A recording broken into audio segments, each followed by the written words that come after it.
What's happening, YouTube? I want to talk to you guys a little bit more in depth about some of the reasons why I like the idea of using dating apps to meet women. As I made my last video talking about being banned, so not really an option for me anymore, but I want to give you guys one of the plus sides to the dating apps in line with the topic of why I got banned in the first place. Also, before we even get started, if you haven't already, take a second to make sure that you are subscribed to the channel. Again, I keep getting messages from you guys telling me that you're finding that YouTube is like removing me. You have to resubscribe to the channel. Again, I'm not sure if it's something nefarious or if it's just a glitch. Who knows? But nonetheless, if you'd take a second to make sure that you're subscribed, I would appreciate that a lot. So getting back on topic.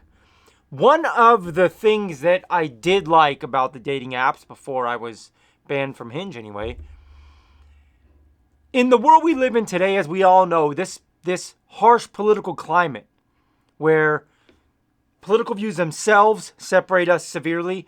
Also, I guess feminism is a political ideology, but not so much like, financial politics and what side are you on kind of stuff, but like the feminism and the whatever movements, woke movements or what have you.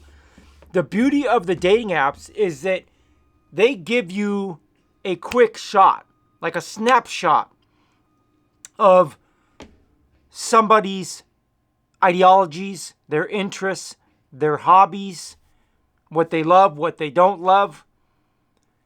Back in the day, and even today, if you're not using a dating app, if I go to the grocery store and I try to meet somebody, she might look great.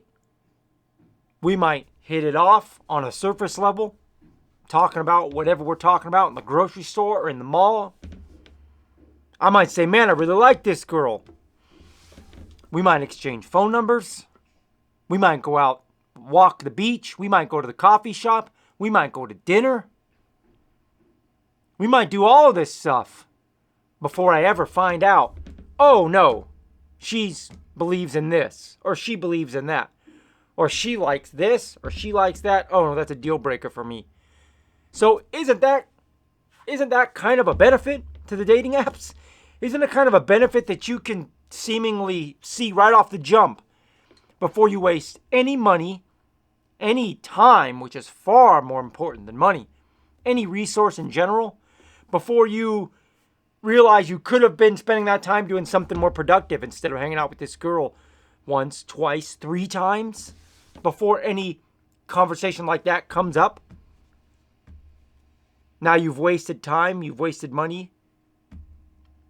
That's one benefit to these dating apps, that you actually get to see right off the jump, for the most part, like, oh no, this girl's crazy because of this, or oh God, she aligns with this and I'm not having it. That's one good thing that I always liked about the dating apps.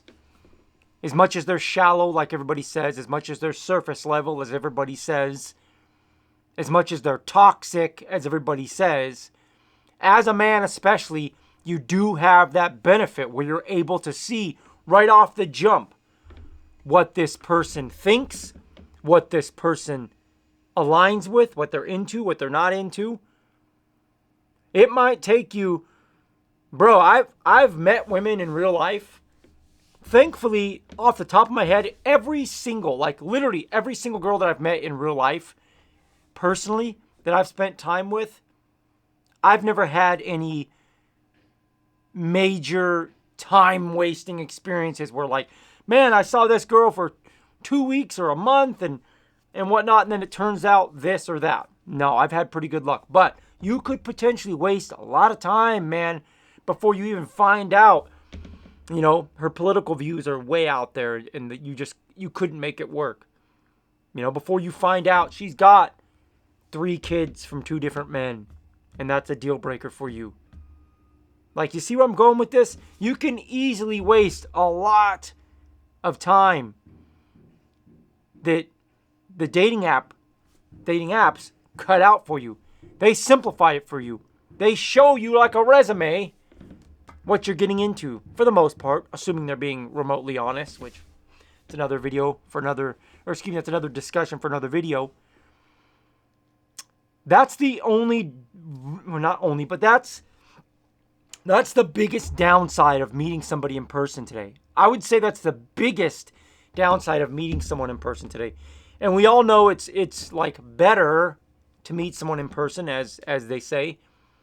But sometimes I wonder if it really is, if I'm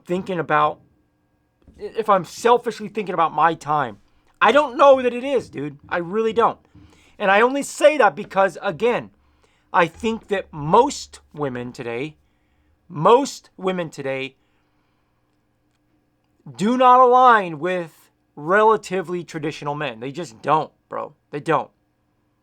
Unless you're willing to overlook a bunch of stuff, you're not going to be able to make it work. That's just my opinion, man. I think that's a fact. I think the vast, vast majority of women today, they really align with a lot of the woke political stuff. They really align with the feminism.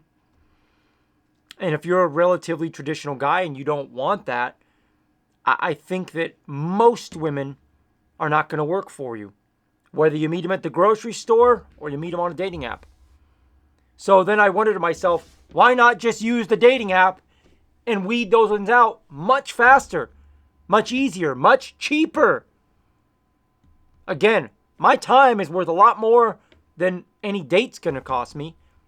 I can't get my time back.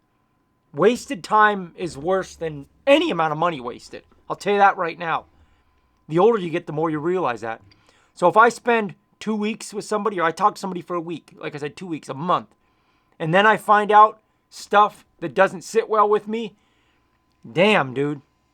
Damn, that's a lot worse than swiping yes or no or exchanging conversation when I have the free time for a day or two and then going, oh, never mind, this ain't going to work.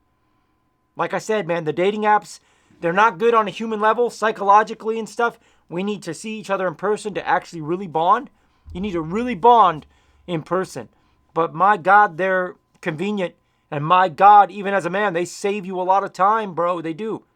And I don't like them. I'm not a fan of them. I do think on a large scale, overall, they're not good.